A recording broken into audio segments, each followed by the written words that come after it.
So if we're talking about how the end-of-life needs of Indigenous people may differ slightly from the wider community, in a sense it's almost a loaded question. It's been my experience that in our private hospitals we may not see as many Indigenous, Aboriginal, Torres Strait Islander patients coming through our beds, but certainly in the public hospitals this is where you'll start seeing the bigger numbers.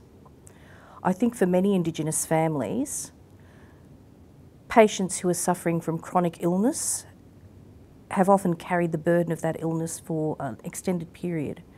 But surprisingly, even so, thought may not have been given to what's going to be the next step when it becomes a palliative stage or just the end of life considerations. And I think for staff it's very important to have that sense of vulnerability, to know that as with any patient in the bed, you're going to pick up cues and clues from those surrounding the patient. Someone will almost always come across as a spokesperson for the group, and so it's good to liaise with that person. Indigenous family members may ask for totems, they may ask for specific images, they may ask for items very special and dear, photographs for the person to be brought into the room. They may ask for music. Sometimes they can ask for different ceremonies, smoking ceremonies to occur.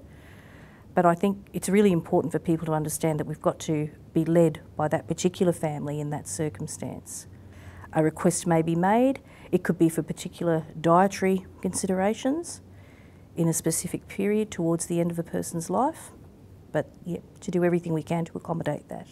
We do have resources now that are published, certainly from some of our state hospitals, the manuals that they produce, and they will give you guidelines for working with Aboriginal and Torres Strait Islander people. And they are great guidelines, but most of them will come down to the fact that the Indigenous population of this country is incredibly complex. And in the last number of decades, we've seen people leaving their traditional communities, traditional lands, maybe for employment, for family reasons. They are now living and being treated as patients in another country. And when we say country, we mean area of Australia, the mainland. So their traditional customs may not have translated and come across with them. So wherever they are in that moment, certainly for staff to go to those manuals for the guidelines, but then to listen to what the family members are asking for. And in the absence of family members, because that's also a reality, or anyone who identifies as a close family member, to talk with our Aboriginal liaison staff. They will be very valuable in the process. I think there is, of course, a role for the advanced care planning. However, how it's perceived may be quite different in Indigenous communities, where some groups may find it taboo to talk about that stage. The rawest emotions will come out at the end of life. So to be confronted with a formal document or to have to take part in a formal conversation can be very confronting. However, in saying that, the family members may also request, that such a process is undertaken. So it depends on the families, the individual groups themselves. I would suggest that if at any time that's going to be undertaken or worked through or presented to the family as a possibility, the conversation needs to be undertaken with professional staff and also any Indigenous liaison officer in attendance, so that the terms used on the forms and what they mean explicitly can be broken down or just clarified. My understanding is that our public hospitals, and certainly in Sydney and Melbourne, have easy access to Indigenous liaison officers who work with all staff in the facility about building cultural awareness and also the on-the-ground liaison with families and patients and communities. But, for example, in Toowoomba, we don't have a person in that role purely because of our, the fact that we don't see a lot of Indigenous patients. We've got excellent Indigenous medical services in our region. Just as a rule of thumb, there are often authorised Indigenous advisory bodies operating in cities and towns who can put you through to the best person to contact in such situations. I think if we were to start back right at the beginning, It's important for all of our staff to have a sense of who the Indigenous people of Australia are. And I have a background in education. It never ceases to amaze me how many people know that Aboriginal people were the first ones here, but we also have a second group to which I belong, the Torres Strait Islander people.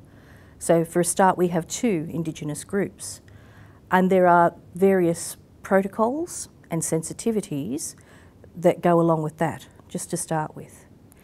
You then look at something like a language map of Aboriginal languages in Australia, just as a guide. It's a very easily available resource. And I think it talks about 260 different countries within this country that Aboriginal people traditionally belong to. As well as that, it talks about the language affiliations, the dialects. It is a very complex piece of work. You couple that then with the different culture in the Torres Strait, where there are also a number of main languages and then dialects. So we're well up into the hundreds here, and this is traditional. But many of these Aboriginal and Islander people still know this. They still have links to their traditional lands. So for example, a person from far north Queensland who may have been living in Brisbane or Sydney or Melbourne, an Aboriginal person, and finds themselves at the end stage of life in a Sydney facility with no family. Hopefully the Indigenous staff of the hospital may be able to glean a little bit about that person's story.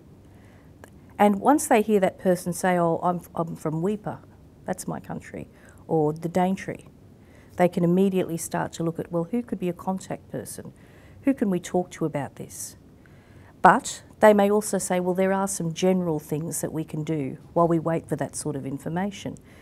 And it might just be talking about, you know, a different slant on pastoral care, because we shouldn't neglect pastoral care at this time either.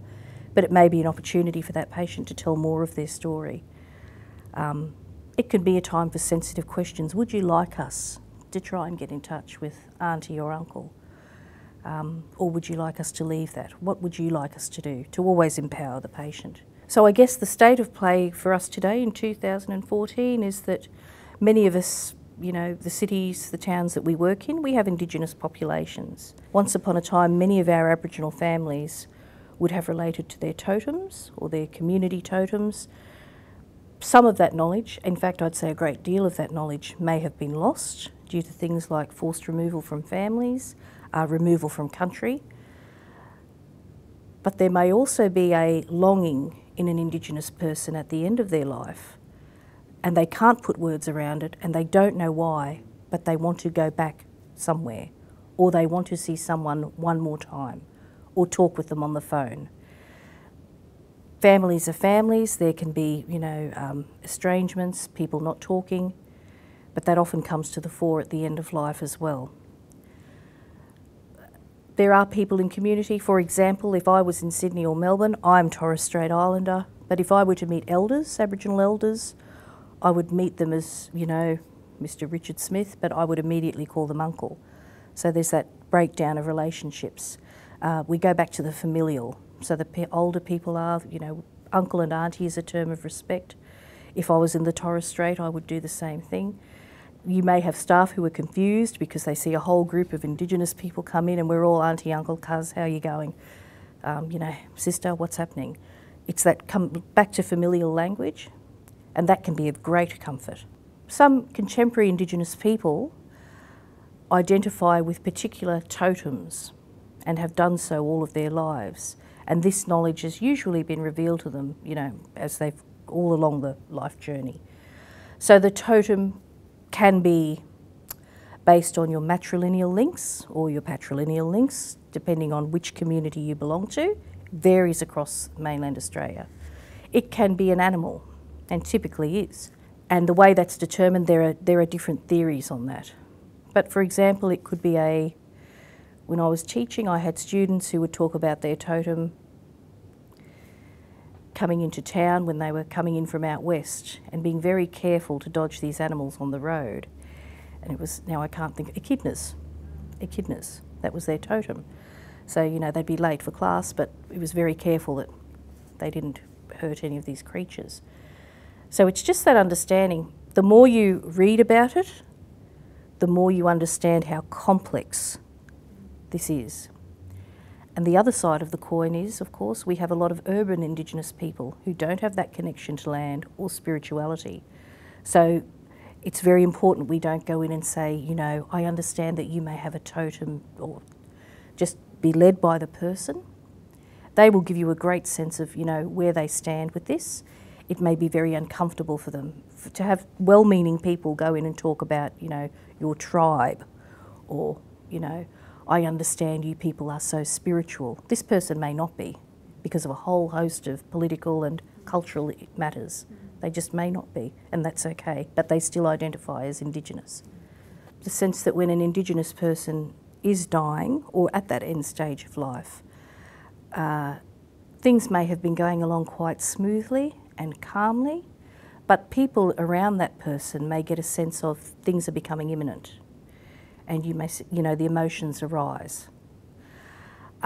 It may be then that the decision is made for that person to remain in hospital or in a hospice or aged care facility, because that's been their home for the last period. It may mean accommodating extensive and extended family, and that often happens. And I think staff need to be acutely aware of that. You may have your visiting hours guidelines in place, but that goes out the window because people will not leave. They simply will not leave. Or they'll take it in turns, or they'll have kids sleeping on the floor next to the, you know, the ill person. And then you may find that once the person does pass, people just leave for a period. Now, in some cases, family members may believe that that person's spirit is still within the room. That's not with all Indigenous people, but that is something that I have heard. And they need to give the person's spirit time to move on. So it's, you know, very acute, very intense emotion. The person will pass, people will leave, but they will come back. They may wish to have a viewing or not. Most of the time, the experiences I've had, people don't tend to want a viewing or, you know, to have a prolonged period of time. From there, it could be requests to remove the body back to the family home or to the funeral home, and then prepare for burial. I guess the other side of that is families may also wish for mum or dad or auntie or uncle to come home to die. So right at the very end, they may want them home, in their own home, surrounded by family there. So I guess, again, the lesson is we don't assume, and we see what happens. The key messages for staff would be it's imperative that they undertake some sort of cultural awareness training in a healthcare setting, which is quite different to an education setting, or so in healthcare. It's important for staff to know about some of these chronic illnesses and living conditions that still, you know, contribute to this enormous gap in lifespan for Aboriginal and Torres Strait Islander people. It's important that they know about the two different cultures and how very distinct they are. And I would, along with that, you know, Australia's history, the political factors that have contributed so strongly to the state of play today, what we still see today. I would ask staff then, once they have that background knowledge, to still not assume. And then of course you hold up a map of Aboriginal language groups in Australia and people say, oh, I just didn't know. So with the languages and the dialects go understandings and politics and protocols that differ very much. Staff working in Queensland will have a different experience if they work in New South Wales. So with Queensland we have Murris. New South Wales it may be Koori people. Just even, you know, you may have knowledge from one state, but just to still don't assume when you go to another context. And I think the other point would be diet is a huge consideration still for Aboriginal and Islander people. So with the coming of colonisation and a European diet, lots of processed foods, starchy foods, floury, dampers, tinned meats, comfort foods we might call them. Or if you're talking with Torres Strait Islanders, fish, lots of fresh seafood is often craved for. And they'll get a plate of deliciously prepared, highly nutritious hospital food and sometimes balk at that because it's just, You know, and we think, oh, well, they're not eating, they're going to wane away, and it could be as simple as, you know, asking that question. Just with staff who may have a very great knowledge of, you know, how things may work with Indigenous families from their own experiences, not to assume that will go across the board. So I guess the concept of death and passing from this life into the next for Indigenous people, and again just based on limited personal experience, but I would say it is a very sad time and a sad awareness of what is going to happen or what has just come to happen, but not necessarily a fearful time, which is very interesting. So it is sad. We know that this person may no longer be with us or will shortly go, but we're not afraid of that either, and that person may not be afraid of that. A lot of our older people, our elders, have a sense of Christianity and embraced that as they were growing up. So there is a belief in what is to come, and they may also blend that beautifully with their traditional beliefs. In a sense, they're okay. They're okay. They may be very ill, they may be suffering greatly, and for us to see that is very sad. But in themselves, they've come to a point of resolution, and they know that there is a place to go on to where they will see loved ones again. And depending on what they've believed, whether they've had any traditional spirituality, that comes into play as well. So it's a sad time, but not necessarily with the fear. And it's also a time where, you know, that respect for that person really comes to the fore as well. So particularly, I would say in Islander cultures, very sad, but we're remembering this person and respect at every stage of this process. I think staff in our hospitals or aged care settings or hospices may find that Indigenous people may request for a priest or a minister or a sister to be present to them at their time of preparation for a person's passing. They may not have had contact with a formal faith tradition for a number of years, but as with many people, you know, you go back to what you know or what is of comfort. So they may ask for that to happen. They may ask for prayers. They may not.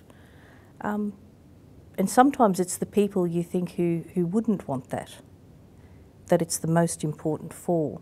So I think at all times to offer that, if there is a pastoral care service, the family might say, you know, can you get someone from our community to come and talk?